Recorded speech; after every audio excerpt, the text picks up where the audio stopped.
Hello guys, welcome back to my channel study with Anjali. आज का हमारा टॉपिक है क्राइस्ट हॉस्पिटल। आज हम इसके बारे में डिस्कस करेंगे, तो वीडियो के अंत तक बने रहिएगा। चलिए वीडियो को स्टार्ट करते हैं। पर वीडियो को स्टार्ट करने से पहले मैं आपसे रिक्वेस्ट करना चाहूँगी कि अगर मेरे यूट्यूब चैनल आपको पसंद आए तो लाइक कीजिए, सब्सक्राइब कीजिए और बेल आइकन को जरूर दबा दीजिएगा दोस्तों। चलिए वीडियो को स्टार्ट करते हैं। Charles Lamb is one of the greatest English essayists whose work Essay of Ella is considered to be matchless on account of its naturalness and humanism. Charles Lamb जो है क्राइस्ट हॉस्पिटल के writer Charles Lamb है, जो कि एक English एशियस्ट है और उन्होंने द एशे ऑफ इला में काम किया है, जो कि एक मैचलेस है। His essay are light without being frivolous and wise without being tedious. इनका जो एशे होता है वो बहुत ज़्यादा लाइट होता है और समझने में बहुत ईजी होता है, और ये कन्फ्यूजिंग वाला राइटिंग नहीं लिखते हैं। अब हम डायरेक्ट समरी के ऊपर डिस्कस करेंगे कि समरी आखिर इसका क्या है। चलिए समरी की तरफ बढ़ते हैं। Summary: Christ Hospital is not a hospital in the modern sense of the word, but a charity boarding school of which both Coleridge and Lamb were alluding. जो क्राइस्ट हॉस्पिटल है वो एक हॉस्पिटल नहीं है, बल्कि एक चैरिटी वाला boarding school है, जहाँ पे एस टी कॉलरिज और लैम्ब, चार्ल्स लैम्ब दोनों पढ़ाई कर चुके हैं वहाँ से। तो चार्ल्स लैम्ब जो हैं वो अपने स्कूल के बारे में बताते हैं, अपने स्कूल लाइफ के बारे में बताते हैं थ्रू दिस स्टोरी। चलिए आगे बढ़ते हैं।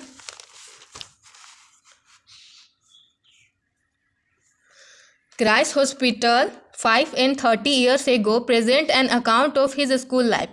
और क्राइस्ट हॉस्पिटल जो है वो राइटर के स्कूल लाइफ के बारे में डिस्कस करता है। Lamb studies there from 1782 to 1789 and enjoy some privileges which were denied to other.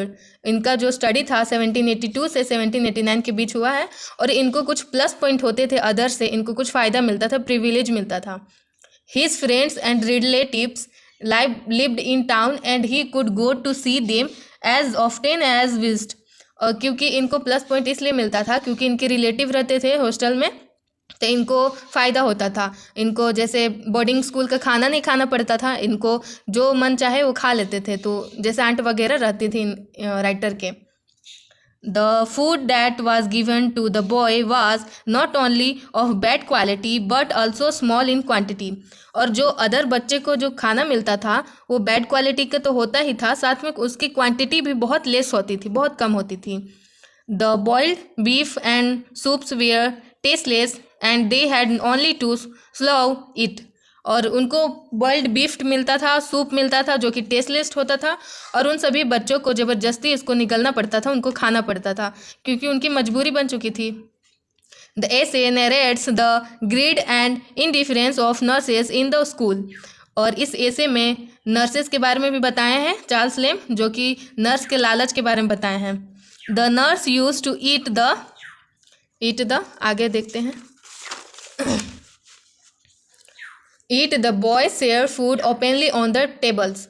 और जो नर्स होती थी वो बहुत ज़्यादा लालच करके जो बच्चों का खाना होता था उनको वो खा जाती थी। Without any guilt of moral consequence and there was no authority to check their practices. Recalling his sad experience, the author said that he was utterly lonely among the 600 boys.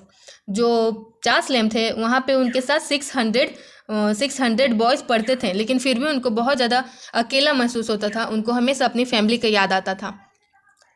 He had no friends and this strong sense of loneliness of aggravated his sickness for name.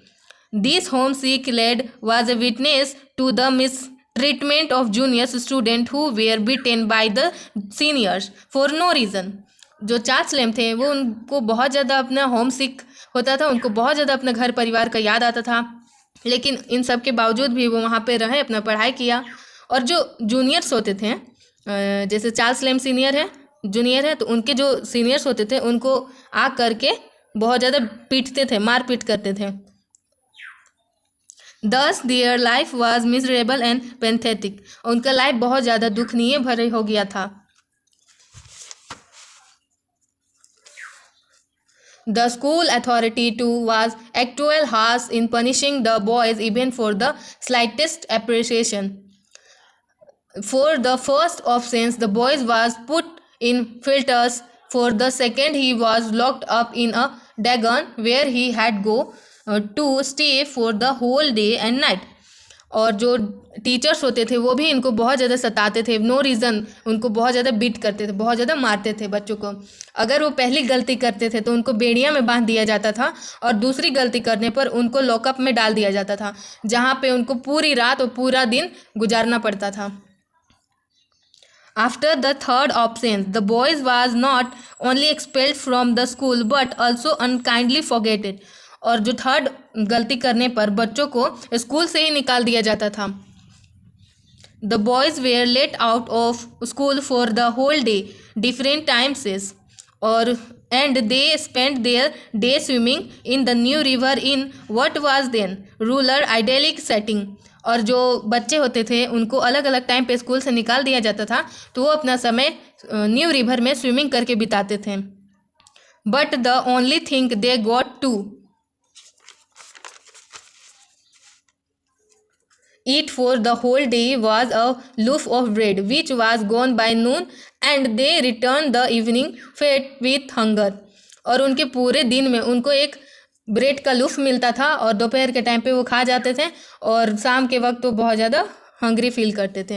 In winter they killed the time walking the streets gazing at cartoon in the windows of the printer shop, or as last resort they would go for the umpteenth time to the Royal Merrygange, which was then in tower, and which because of these varied historical privileges they were entitled to visit for free.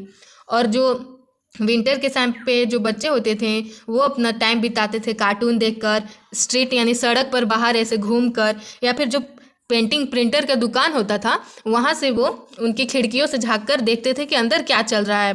तो ऐसे ऐसे अपना वो time को spend करते थे और अपना जीवन को व्यतीत करते थे। आगे चलते हैं। आगे देखते हैं।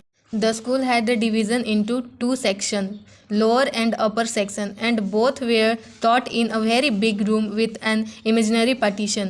जो स्कूल था उसका 2 डिवीज़न था, एक लोअर सेक्शन था तो एक अपर सेक्शन था, लेकिन उन दोनों सेक्शन में एक इमेजिनरी पार्टीशन थे, उसमें कोई भी मतलब दीवार नहीं था। एक बहुत बड़ा रूम था जिसमें सभी बच्चों को पढ़ाया जाता था।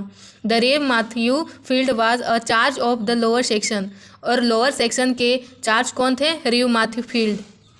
ही was a blend of the gentleman, the scholar and the Christian, और ये एक बहुत अच्छे इंसान थे, वो बच्चों को नहीं मारते थे। Being a king hearted man he never beat his students, और एक राजा दिल आदमी की तरह वो अपने स्टूडेंट को कभी भी मारते नहीं थे। However he very often stay away from the school and the students used to enjoy and total freedom, और इसी वजह से जो स्टूडेंट्स थे वो बहुत ज़्यादा फ्रीडम फील करते थे इनके राज में और बहुत कामली रहते थे। In contrast to him the incharge of the upper section Rev James Boyer was strict disciplinarian. जो अपर सेक्शन के जो चार्ज थे जेम्स बॉयर वो बहुत ज़्यादा स्ट्रिक्ट थे और डिसिप्लिन को मेंटेन करने वाले टीचर थे। He flogged his students mercilessly but he was good teacher. वो अपने स्टूडेंट को पीटते थे, वो बहुत ज़्यादा स्ट्रिक्ट थे, लेकिन वो एक अच्छे टीचर भी थे साथ में। The writer present a true picture of the school and tell us of things which he knew, और जो राइटर्स थे ये चार्ल्स लेम, उन्होंने अपने स्कूल लाइफ के बारे में एक ट्रू पिक्चर के बारे में बताया कि उनका स्कूल लाइफ में कैसा बीता और कैसा उनका स्कूल था। The essay is autobiographical and egotistical as well. It gives an insight into his character, like and dislike. और ये जो था एक ऑटोबायोग्राफिकल है और उनके लाइक्स और डिसलाइक्स के बारे में बताता है। तो यहीं पे समाप्त हुई दोस्तों summary. I hope you like this. अगर वीडियो पसंद आया तो लाइक कीजिए, सब्सक्राइब कीजिए और शेयर कीजिए। Thank you.